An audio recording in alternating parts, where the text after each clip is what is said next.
Bentar. Ini kamar sekarang sedang dimandikan. Setelah dimandikan rencana akan dibawa ke rumah duka. Yang saya dengar adalah dibawa di daerah Perdatam, itu menjadi rumah duka, dan insya Allah besok setelah sholat Jumat akan dimakamkan di Tanah Kusir. Itu aja. Saya kenal beliau sejak saya masih kecil, ya.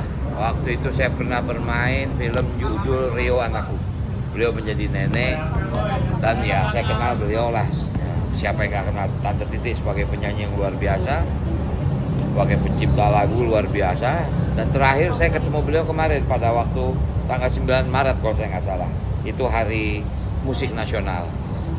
Memang waktu itu Mama Titi udah pakai kursi roda, melihat beberapa adik-adiknya atau para pencipta lagu yang tergabung dalam Papri, karena memang hari musik jadi dirayakan. Itu emang terakhir saya ketemu dengan Tante Titi ya. Obrolannya apa waktu itu, Pak?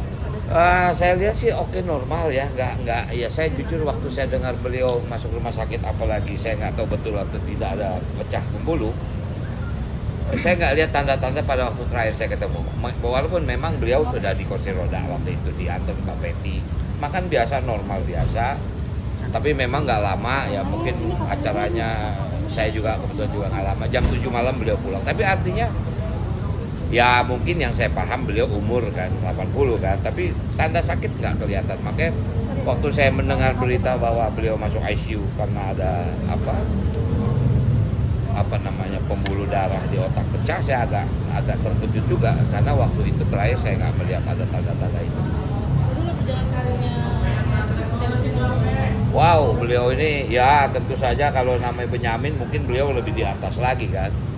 Zaman masih almarhum Bing Slamet, beliau masih di atas lagi. Artinya saya tahulah sejarah beliau sebagai seorang seniman, dan waktu itu saya masih sempat ketemu, masih sempat kenal dengan Om Mus Mualim segala macam. Dan waktu masih mereka tinggal di jalan Surabaya, jadi saya kenal Mbak Betty, masih pada kita masih muda lah waktu itu. Obrolan di 9 Maret pertemuan terakhir? Enggak ada, beliau ini kan selalu ya kalau bicara musik dia hafal, tapi kenal orang memang agak dia lupa gitu. Dia bilang, Ran itu siapa no? Padahal itu tetangga dia gitu kan, ketua pabrik kan, Mas Tony Wenas kan.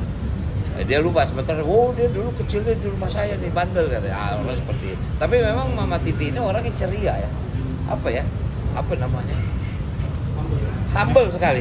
Paling cepat untuk bikin orang ketawa gitu. Dan kan ketawa dia kan khas sekali.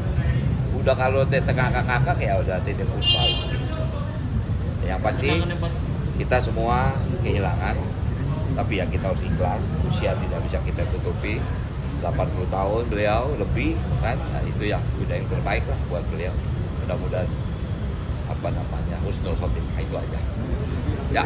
Kenangan yang paling diingat apa sih Bang? Saya pernah main, makanya saya katakan dulu pernah main film judulnya Rio Anakku. Saya menjadi cucu beliau, karena waktu itu ibu saya adalah Leni Marlina.